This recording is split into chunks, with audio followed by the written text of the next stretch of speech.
Après cette longue période de confinement, un Paris-Saint-Tropez à moto, ça vous dirait? Pour traverser la France, c'est la Goldwing 1800 Reine des Touring Ailés qui s'est imposée à notre essayeur. Et ça tombe bien, après une refonte en 2018, cette version 2020 s'est encore un peu bonifiée. Ouais, ok, elle a pas énormément de changements. En même temps, on change pas une équipe qui gagne. Et puis bon, tu me connais, je suis hyper consciencieux, Adrien. Donc je veux tester quand même ces moindres changements. Hashtag je suis un gros hypocrite. En fait, j'ai juste envie de traverser la France en gold. Après cette période où on était limité à 100 km, alors j'ai commencé mon périple à Paris. Et pour ménager mon effort sur la durée, j'ai pris l'autoroute plutôt que le réseau secondaire au départ, parce que je sais que de toute façon il y a beaucoup de gens qui prennent l'autoroute et ça permet d'enquiller du kilomètre.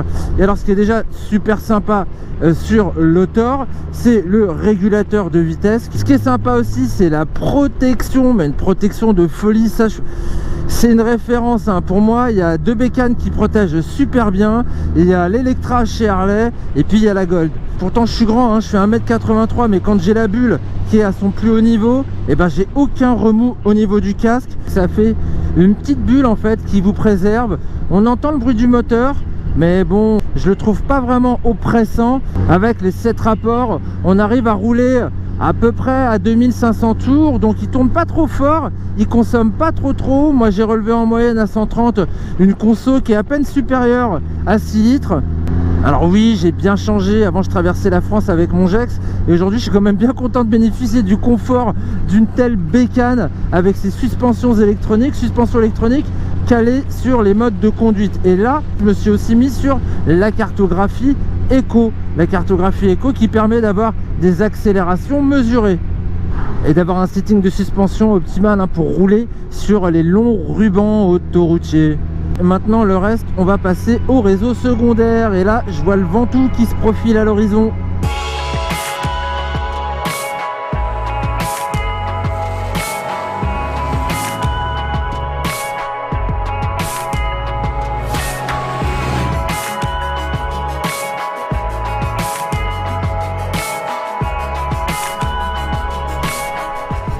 L'ascension du Ventoux, c'est un vrai régal. Elle est hyper saine. Cette grosse et lourde moto, c'est hallucinant ce qu'on arrive à faire. Et là on sent vraiment bien l'agrément de ce gros moteur, de ce 6 cylindres, 3 cylindres opposés les uns aux autres, 124 chevaux, 170 Nm de couple, et très bas dans les tours, avec une réponse vraiment waouh, c'est impressionnant, voire un petit peu trop. Et on gère tout au frein arrière, il est combiné, ça c'est cool. Oh, le bruit de ce moteur, j'ai l'impression de conduire une muscle car. Allez, ça c'était la petite séquence pour vous parler du tempérament sportif, mais oui, de cette bécane évidemment. C'est pas une Street Fighter V4 les copains, mais ça reste quand même dynamique pour qui veut l'employer, et c'est suffisamment sain pour pas se faire peur, pour pas se laisser emporter vers le poids. Super sympa aussi dans les petits passages vers Gordes, on fait frotter les repose-pieds.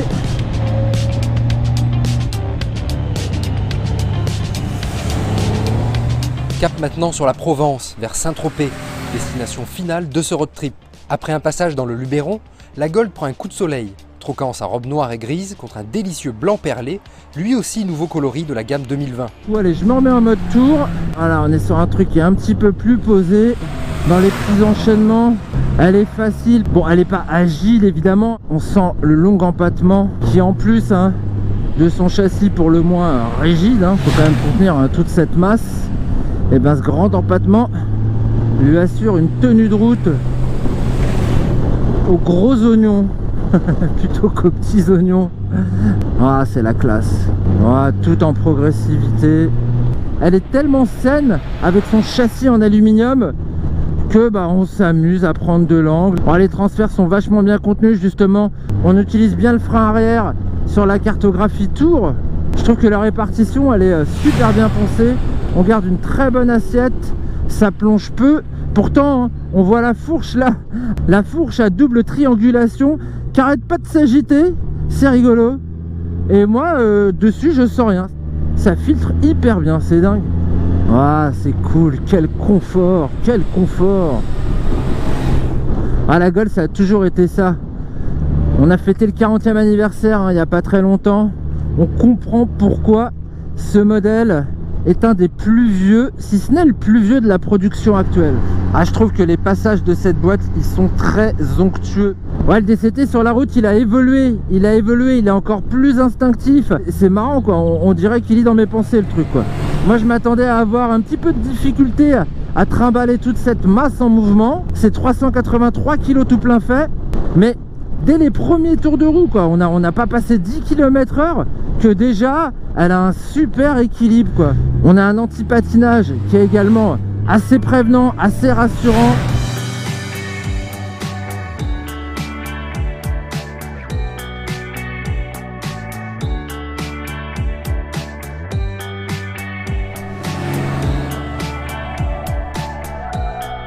On finit vers notre arrivée sur la Côte d'Azur. Là en ville, comme je disais sur l'Africa Twin 1100, qui est hyper appréciable, c'est la transmission double embrayage DCT qui transforme la Gold en gros scoot. On n'a rien à faire au niveau des changements des vitesses. Ça calcule simplement, instinctivement. Il suffit d'arriver à un feu pour que ça rétrograde. Bon, par contre, on commence à ressentir le poids quand on est totalement chargé avec passagers, bagages. Là au feu quand même, on cherche un petit peu ses appuis. D'autant plus que il y a indiqué 745 mm de hauteur de selle sur la fiche technique. Bah moi je suis quand même étonné, elle est large cette selle à l'entrejambe. Allez, avant de vous quitter, on va s'arrêter sur le port de Saint-Trope.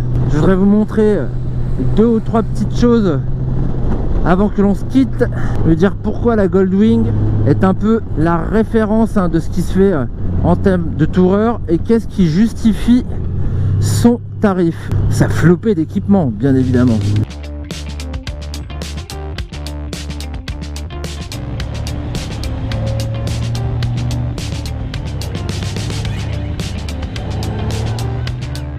En 2020, la Gold reste la reine des touring, pas seulement pour son confort et puis l'agrément de son gros moteur 6 cylindres, mais pour tous ses équipements. Je ne sais pas si vous avez vu la planche de bord, elle est magnifique autour de l'écran TFT 7 pouces, c'est quand même une belle bête, tout en couleur. Pour la navigation, c'est pas mal, elle évolue cette année. On trouve tous les paramètres de réglage sur l'ensemble de la machine. Il y a aussi les paramètres de réglage du moteur stop and start. On a également un frein qui agit en côte, on a le frein de parking. Ensuite, on va trouver toutes les fonctionnalités de la radio, du pare-brise électrique.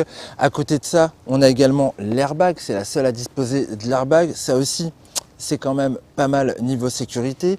En termes de bagagerie, derrière, vous allez pouvoir mettre 2 casques intégraux. Sur les côtés, on ne met toujours pas de casque. En revanche, on retrouve une seconde prise USB maintenant dans la valise de gauche. Bon, le passager est choyé avec les retours des enceintes qui peut écouter lui aussi, des nouvelles poignées qui sont a priori plus sympas, plus ergonomiques qu'avant puisqu'elles sont un petit peu plus écartées. Bon, et puis on l'a dit, lourde quand même à manipuler à l'arrêt du fait de son poids, du rayon de braquage, surtout quand on a passagers et bagages. Mais pour vous aider, on a quand même une petite marche arrière que je vais employer dès à présent. Je vais faire une cochette dans le port de Saint-Tropez. Je vous montre ça.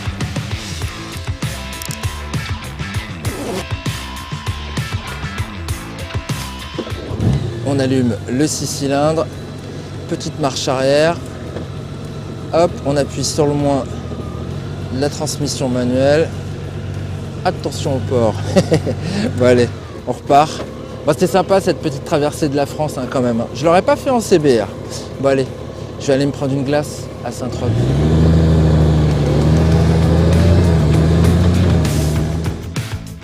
À 36 699 € le modèle Tour 2020, la Goldwing demeure un modèle exclusif bien entendu, mais qui peut quand même s'aborder contre la somme de 27 699 € sans son gros top box pour 2 intégraux. Une version standard à bulle courte proposée cette année avec le DCT et de magnifiques culasses à la finition rouge. Mais plus que le bagger, c'est bel et bien cette version touring super équipée qu'il faudra choisir pour sillonner la France cet été.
Ah,